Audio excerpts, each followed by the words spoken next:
Okey, Assalamualaikum dan salam sejahtera seperti yang saya janjikan pada minggu lepas.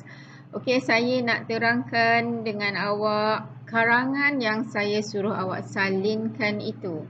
Okey, ini adalah salah satu teknik baru yang perlu awak hadamkannya kerana sebelum ni saya lebih fokuskan kepada awak tentang teknik tunjang.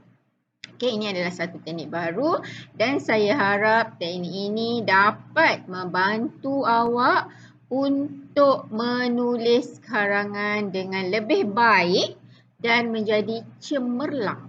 Okey, kita tengok satu per satu. Okey, ini adalah nama teknik ini adalah Jaka Bahut Jabuhupen. Okay. Nama model ataupun teknik itu tidak penting. Yang paling penting ialah awak faham macam mana cara penggunaan satu-satu teknik tersebut. Okay. Kalau kita tengok nama yang tentera tu, nama dia cukup pelik. Okay. Dan dia ada kerangka modul untuk penulisan teknik ini. Okay. JA adalah merujuk kepada jawapan. Keba adalah kebaikan. HU adalah huraian. C contoh. Kebu adalah keburukan. Hu adalah huraian. C adalah contoh dan pen adalah penegasan. Namun, dalam setiap penghuraian semasa pelajar menulis, kebat jangan dilupakan. Kebat jangan dilupakan. Modul ni sebenarnya memudahkan murid berfikir dalam menghasilkan huraian dalam penulisan karangan apabila murid-murid berfikir secara terus kesan positif dan kesan negatif sebagai penyokong kepada isi jawapan. Maknanya kerangka Jaka Bahut Kebuhupen ini adalah kerangka modul penulisan untuk menghuraikan isi. Untuk lebih awak mudah faham penggunaan modul penulisan ini, saya berikan satu soalan. Boleh tengok Bencana alam yang berlaku semakin membimbangkan masyarakat dunia sejak akhir-akhir ini. Banyak cara yang telah dilakukan oleh pelbagai negara bagi mengatasi masalah ini. Itu ialah soalannya. Jawapan bagi kita kena tengok dulu tema. Tema soalan ini ialah alam sekitar, bencana alam. Kata kuncinya adalah cara.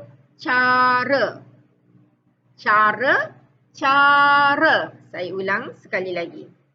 Jadi, kebat yang mesti pelajar terapkan dalam karangan, dalam menulis karangan ialah perlu masukkan nama negara yang dibincangkan itu. Nama negara tidak boleh ditinggalkan. Contoh yang ada yang berkaitan dengan bencana alam, kita boleh tengok kejadian yang berlaku di Indonesia, bencana alam tsunami dan juga bencana alam yang berlaku di Malaysia, kejadian kondominium Highland Tower pada 11 Disember 1993. Itu adalah kebat.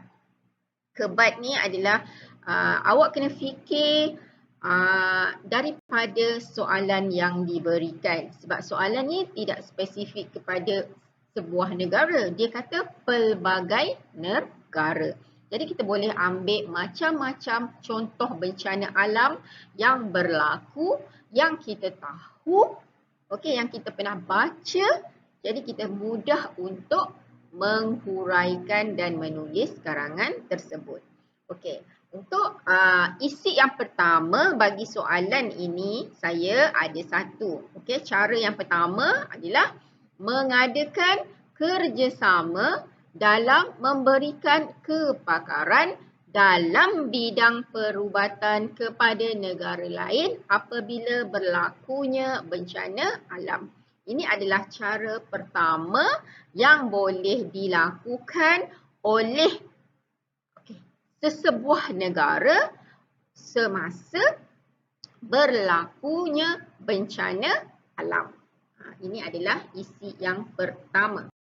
Kita tengok pula macam mana modul ini membantu untuk menulis karangan. Okey. Dia pun tadi. JA. Perlu kita tahu dalam jawapan kita mesti tuliskan kunci. Okey, kata kuncinya. Okey.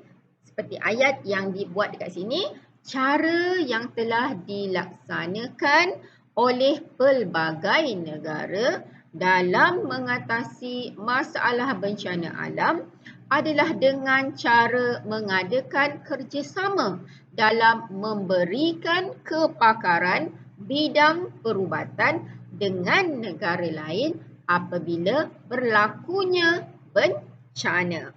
Okay, itu adalah ayat permulaan bagi perenggan kedua. Permulaan menghuraikan isi cara yang pertama.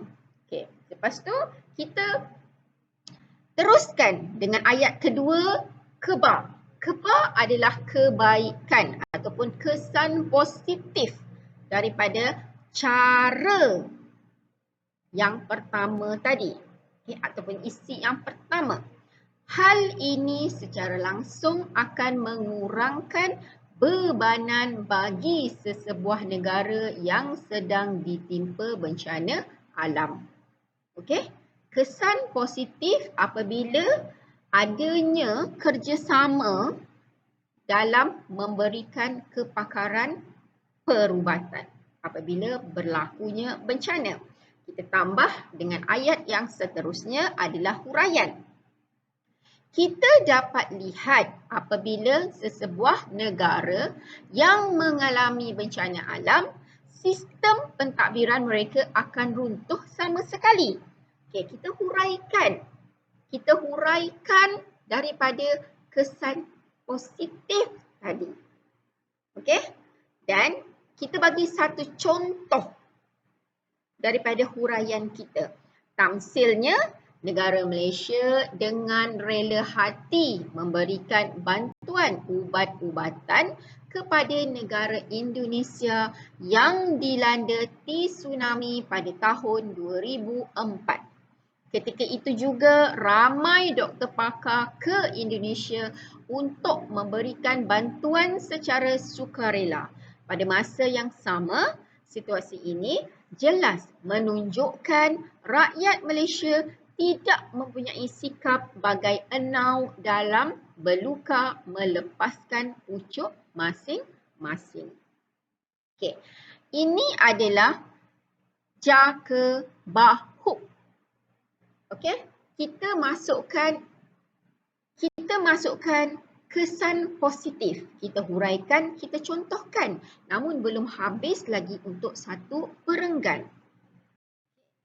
Seterusnya kita masukkan pula selepas ayat yang tamsilnya tadi, contoh daripada kesan positif, kita masukkan pula kebu dia. Okey, keburukan negatif.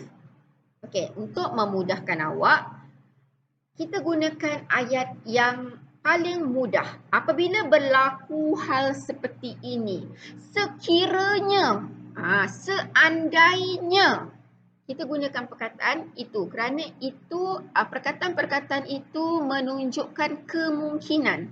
Okey?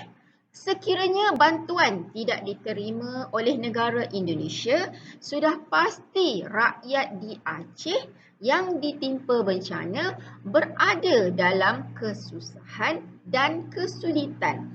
Nampak? Ayat tersebut menunjukkan kesan negatif sekiranya tidak ada kerjasama bantuan perubatan diberikan. Kita sambung lagi. Hal ini disebabkan apabila berlaku tsunami, sudah pasti hospital di Aceh turut musnah. Dekat huraian tu kita dah bagi contoh pun hospital di Aceh. Kita dah bagi contoh yang paling tepat dan jelas ketara dekat situ. Dan yang terakhir sebelum kita tutup satu-satu perenggan isi, kita mesti buat penegasan. Gunakan ayat kata tegas. Kat sini saya gunakan jelaslah bahawa dengan mengadakan kerjasama dengan negara lain melalui memberikan kepakaran dalam bidang perubatan merupakan salah satu cara untuk mengatasi masalah ketika menghadapi bencana alam. Dekat sini saya habis satu isi pertama kita huraikan dalam satu perenggan. Dan saya nak ingatkan pelajar apabila kita menulis, sebab soalan dalam soalan dia suruh nyatakan negara dalam karangan tersebut. Jadi awak jangan awak tinggalkan nama negara tersebut, awak ganti dengan perkataan ia, kita, tak boleh. Jadi awak kena tulis nama negara tersebut seperti yang saya tulis dekat sini. Sudah pasti hospital di Aceh turut musnah. Jelas dekat situ. Saya hanya nak buat huraian dan contoh. Saya boleh je kata sudah pasti hospital turut musnah. Namun untuk menekankan kebat dekat situ, saya tambah perkataan Aceh dan juga awak boleh tulis sudah pasti hospital di Aceh, Indonesia turut musnah. Itu lebih baik. Nampak awak betul-betul memahami kehendak soalan. Akhirnya cikgu harap semua faham dengan cara ini. Dan apabila setelah awak habis menulis daripada jawapan, kebaikan, huraian contoh keburukan, huraian contoh penegasan, maka lengkaplah satu perenggan isi yang telah awak huraikan. Dan jangan lupa dalam setiap isi yang dihuraikan perlu ada satu peribahasa atau simpulan bahasa seperti yang saya kaitkan enau dalam berluka dalam perenggan isi yang pertama ini. Saya harap pengkongsian saya ini dapat membantu awak semasa menulis, supaya idea awak semasa menulis tidak terbantut di tengah jalan. Kita akan jumpa lagi pada slot yang lain, pada hari yang lain dan salam daripada saya. Assalamualaikum warahmatullahi wabarakatuh.